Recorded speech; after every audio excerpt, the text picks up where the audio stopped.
यशस्वी राजकीय रणनीतिकार अशी ओळख असणाऱ्या प्रशांत किशोर यांच्या माध्यमांना दिलेल्या मुलाखती सध्या चर्चेत आहेत. कधी काळी नरेंद्र मोदी, राहुल गांधी, ममता बॅनर्जी, अखिलेश यादव देशातील बड्या नेत्यांसोबत ज्यांनी काम केलं आणि त्यांना विजय मिळवून देण्यात यशस्वी देखील ठरले, ही झाली एक बाजू. पण प्रशांत किशोर हे प्रत्येक वेळी यशस्वी ठरले का? तर नाही. ते प्रशांत किशोर यांना जेवढं यश मिळालं आहे तितकंच अपयशही. प्रशांत किशोर आणि त्यांच्या यंदाचा अंदाज काय म्हणतो याबद्दल जाणून घेऊया या व्हिडिओमधून. नमस्कार, तुम्ही पाहताय दैनिक राज्य लोकतंत्र. तो किंग मेकर शब्द ऐकला आहे का? याचा अर्थ राजा बनवणारा माणूस अशीच ओळख काही प्रमाणात प्रशांत किशोर यांची आहे. 2014 साली भाजपा सत्तेवर आली आणि नरेंद्र मोदी भारताचे पंतप्रधान झाले.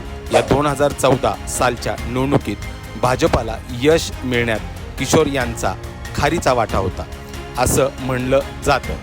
त्यामुळे प्रशांत किशोर यांना यशस्वी राजकीय रणनीतिकार म्हणून ओळखले जाऊ लागले. मात्र किशोर यांनी अनेक निवडणुका जरी यशस्वी पार पडल्या असल्या तरी त्यांनी केलेल्या भाकितांच्या विरुद्ध देखील निकाल लागला आहे. आता पहिलं उदाहरण सांगायचं म्हणलं तर हिमाचल प्रदेशमध्ये 2022 साली विधानसभा निवडणूक पार पडली. त्यासोबत गुजरातची ही निवडणूक झाली होती. याच निवडणुकीचा अंदाज सांगणारा प्रशांत किशोर यांचं एक ट्विट व्हायरल झालं होतं. याची पार्श्वभूमी सांगायची म्हणलं तर काँग्रेससोबत प्रशांत किशोर यांची एक बैठक झाली होती.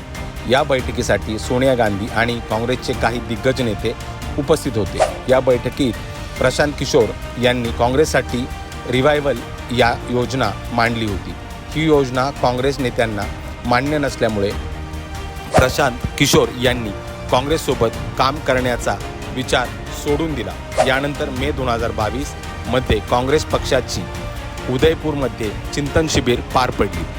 यामध्ये काँग्रेसने संघटनात्मक पातळीवर अनेक बदल केले. एक परिवार एक तिकीट हे संकल्पना या शिबिरामध्ये मांडण्यात आली.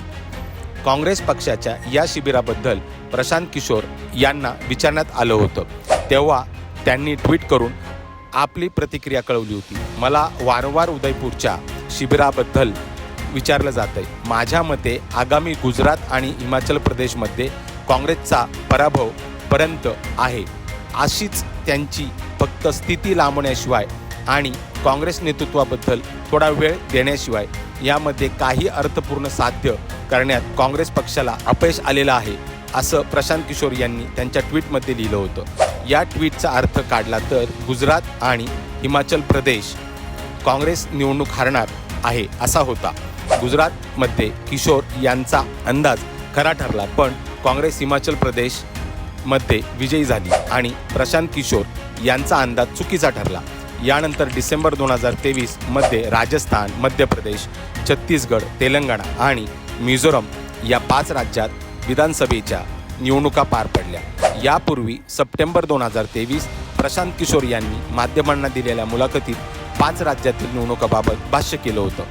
त्यांना एका पत्रकाराने निकालाबाबत प्रश्न विचारल्यावर मी सांगू शकत नाही, माझं याबाबत ऑब्जेक्टिव्ह असेसमेंट नाही आहे असं किशोर यांनी म्हणलं होतं. पण पत्रकाराने आग्रह केल्यानंतर किशोर म्हणाले की मला असं वाटतंय की राजस्थानमध्ये भाजपा थोडा पुढे आहे, पण काँग्रेसने ग्राउंड चांगलं कव्हर केलं आहे. मध्य प्रदेशमध्ये देखील चांगली फाईट होईल, पण भाजपा पुढे असेल.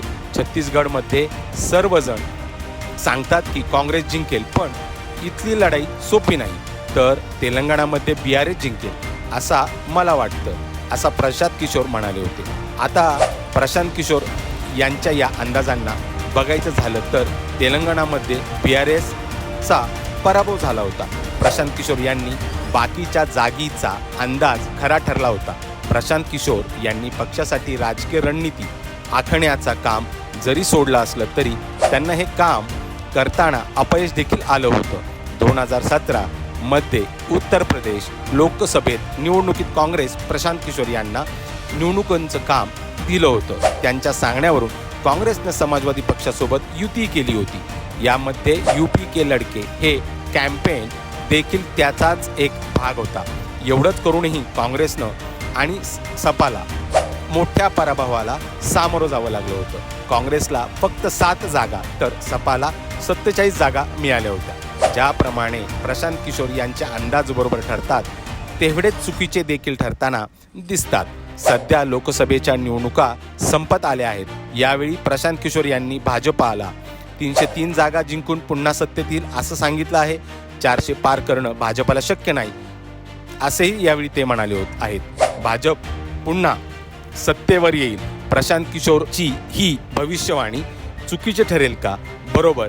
तुम्हाला काय वाटतं आम्हाला कमेंट करून नक्की कळवा. आणि जर लोकतंत्र चॅनलला सबस्क्राईब केलं नसेल तर सबस्क्राईब करायला विसरू नका. धन्यवाद.